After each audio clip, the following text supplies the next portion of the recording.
ہمارے پیارے نبی حضرت محمد صلی اللہ علیہ وسلم فرماتے ہیں، جب تک کوئی بندہ ان 4 باتوں پر ایمان نہ لائے وہ مومن نہیں ہو سکتا۔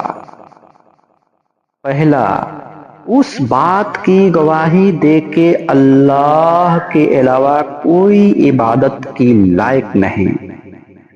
دوسرا، حضرت محمد صلی اللہ علیہ وسلم اللہ کے رسول ہے۔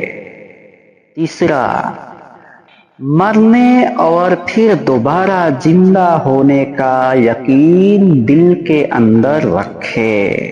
چوتھا، تقدیر پر ایمان لائے، اور جس نے میرے سنت سے محبت کی یعنی اس پر عمل کیا تو اس نے مجھ سے محبت کی، اور جس نے مجھ سے محبت کی وہ جنت میں میرے ساتھ ہوگا۔